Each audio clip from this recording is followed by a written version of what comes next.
gente, bom dia a todos vocês, como é que vocês estão? Hoje, sexta-feira, que todo mundo esteja animado, contente, né? Estamos aí nos aproximando do nosso final de semana.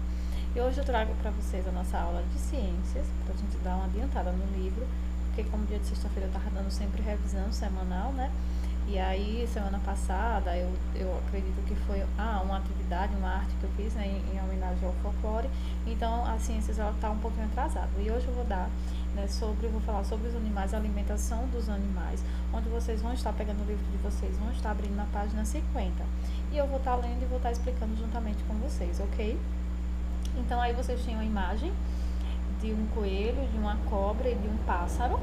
Vocês observam a cena, vocês podem observar que cada um deles, eles se alimentam, porque todos os seres vivos, eles nascem, reproduzem e morrem, e todos eles precisam, né, de todos esses elementos essenciais para a vida. Então, aí quando a gente está falando da alimentação dos animais, eles vão explicar os tipos de alimentação e que é tipo uma cadeia alimentar, porque cada um desses animais, desses seres, eles precisam de outros seres para sobreviver. E aí é basicamente uma cadeia alimentar. Aí na próxima tem assim, com exceção dos seres autrótofos aqui, ó, vocês observem aqui o que são seres autrótofos. São seres que produzem seu próprio alimento. Eles produzem seu próprio alimento. Com exceção apenas desses seres que produzem seu próprio alimento, os outros seres vivos, os outros demais organismos vivos que se nutrem de outros seres. Então, basicamente, outros seres vivos, eles necessitam de outros seres para sobreviver, o que eu falei no início, né? Causando uma relação de dependência entre eles, um dependendo do outro.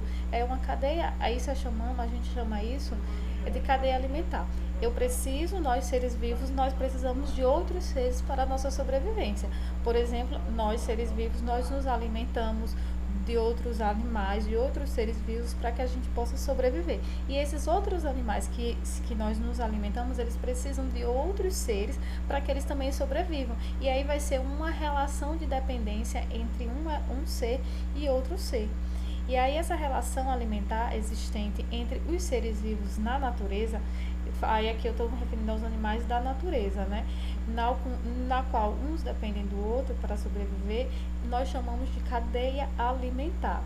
Então vai ser assim, é o exemplo, né, estou falando de nós seres vivos, de todos os seres vivos, eu preciso de um animal, de um outro ser vivo, a galinha, o boi, e aí esse ser, ele vai precisar de outro ser vivo e assim consequentemente, assim vai criando uma relação de dependência de um ser com o outro, que aí a gente chama de cadeia alimentar. Apenas com exceção desses seres autrótofos, que eles mesmos produzem seus alimentos e eles não necessitam de outros seres para sua sobrevivência. E aí, na imagem, vocês têm aí na imagem acima, temos o exemplo de cadeia alimentar. O coelho na imagem de vocês, né? Aí o coelho que se alimenta do vegetal, a serpente que se alimenta do coelho e o gavião que come a serpente. Então é tudo uma cadeia alimentar. Aí vem o vegetal, que o coelho vai lá e se alimenta daquele vegetal, a cobra vai lá e se alimenta para sobreviver. Ela vai precisar daquele coelho e o gavião, o pássaro, ele precisa daquela cobra para sobreviver. Então vocês notam aí que esses seres, eles estão interligado, existe uma dependência, certo? De um ser com o outro ser. E aí, observe os componentes de uma cadeia alimentar. Aí vocês têm aí. Deixa eu só passar aqui. Aqui eu coloquei uma imagem de cadeia alimentar que acaba gerando um ciclo. Vocês observam aqui, ó, ali na imagem, né? Um ciclo. Os consumidores, aí eu vou explicar o que são consumidores e o que são produtores. Que são consumidores, os que são decompositores. Aí aqui nós somos os produtores, aí vem o rato que se alimenta, a cobra que se alimenta do rato, e aí vai o leão que se alimenta da cobra, o leão, aí vai. Vira um ciclo, isso aqui vai virando um ciclo, certo? E aí, como já vimos, os vegetais são capazes de produzir seus próprios alimentos. Então, os vegetais são seres autrótofos, porque eles produzem seu próprio alimento, ao contrário dos outros seres que não produzem seu próprio alimento. Então, por isso, eles são chamados de seres produtores, que é o caso, deixa eu só colocar aqui, que é o caso aqui, olha, dessa árvorezinha. Aqui, elas são produtores. Por que elas são produtores? Porque elas produzem seu próprio alimento. Aí agora, quando a gente fala, os seres produtores são encontrados em ambientes aquáticos, algas, algumas bactérias que realizam fotossíntese, que são produzidos e vivem na água. Esse foi algum dos exemplos que ele deu aqui no livro de vocês, né, que de alguns seres produtores eles são encontrados na água, mas aqui eu também dei exemplo aqui, ó, desse ser produtor aqui, que é o caso dessa planta. Que no caso aí ela tá falando, aí nessa imagem aí nós temos a planta, né, nós temos a minhoca, aqui o pássaro que se alimenta da minhoca e a coruja que se alimenta do pássaro, e aí tem os outros organismos da coruja. Na página seguinte, aí eu botei, né, como vocês já vimos, os vegetais, aquela parte eles produzem o seu próprio alimento. A planta representa o produtor de uma cadeia alimentar. Então a planta ela é um produtor porque ela produz seu próprio alimento, acaba sendo um ser autrótrofo.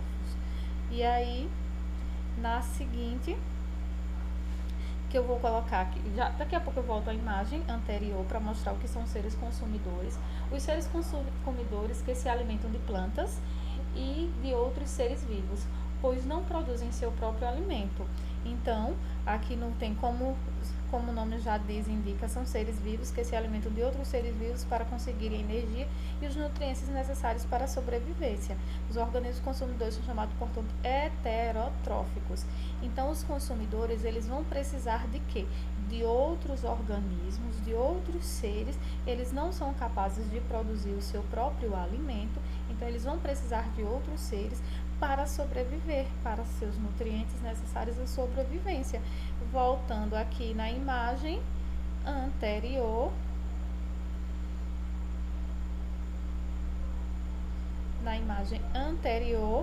um consumidor primário, aqui eu tenho esse rato, ele se alimentou daqui, olha, esse rato aqui, ele é um consumidor, que ele comeu os produtores. Aí depois eu vou ter o consumidor secundário, que vai ser a cobra que se alimenta do rato, e um consumidor terciário vai ser o que? Vai ser o leão, que se alimenta de quê? Da cobra, que consequentemente a cobra se alimentou do rato. Então esse é o ciclo alimentar. E assim por diante. Deixa eu só adiantar aqui. Voltando. Os seres decompositores. Pronto, aí no livro de vocês tem a imagem de um gafanhoto. Ele é um consumidor herbívoro, porque ele se alimentou da planta, do vegetal. Ele não é capaz de produzir o seu próprio alimento, então ele se alimenta de outro vegetal, de uma planta que é capaz. E aí nós temos aí embaixo, nós temos uma cobra, uma serpente, ela se alimentando de um outro animal carnívoro. Também, que foi o exemplo que eu dei na imagem aqui do slide, eu coloquei o quê? Um rato, que ele é o consumidor que se alimenta de quem? Que se alimenta da planta. E aí tinha a cobra que se alimentava do rato. Então já temos um consumidor, que a cobra já é um consumidor que carnívoro, que se alimentou de carne. Então é o mesmo que acontece aqui. Esse lagarto ele poderia se alimentar da planta e a cobra se alimentar do lagarto, ser carnívoro, e o lagarto ser herbívoro, ok? E além dos produtores e consumidores, existem os decompositores, que são organismos que participam da cadeia alimentar, realizando a decomposição da matéria orgânica e atuam em todos os níveis tróficos. Assim como os consumidores, os decompositores são heterotróficos, são exemplos de organismos decompositores, os fungos e as bactérias. E aí eu coloco na imagem anterior, aí vocês veem aqui, nessa imagem, esse consumidor aqui, ele decomposita, né, os fungos e as bactérias que saem, né, justamente de onde? Do corpo do organismo dele, que vai ser os dejetos, né, que ele vai expelir, que são dejetos em forma de fezes, que são os decompositores, que aí depois vem para aqui, como ele se alimenta, né, aí vai ser irrigado pela água da chuva e vai nutrir, aí vai formar sempre esse ciclo aqui. Ok? Então a cadeia alimentar é sempre um ciclo. Então nós temos os consumidores, nós temos os produtores que produzem seu próprio alimento, nós temos os consumidores que eles consomem né, eles se alimentam dos produtores, e nós temos os decompositores, que decompõem, né, as bactérias e os fungos fazem com que esses seres mortos apodreçam e se decomponham. E essa decomposição ela enriquece o solo e auxilia no desenvolvimento dos vegetais, o que eu tinha falado anteriormente. E aí, para finalizar, aí vocês vão responder a atividade da página 51, 52 e 53 do livro de ciências. E na segunda-feira a gente volta com mais uma aula. Tenham todos um ótimo final de semana. Fiquem todos com Deus. Beijos e até amanhã, se Deus quiser. Ou e até segunda-feira, desculpa. Certo? Bom final de semana.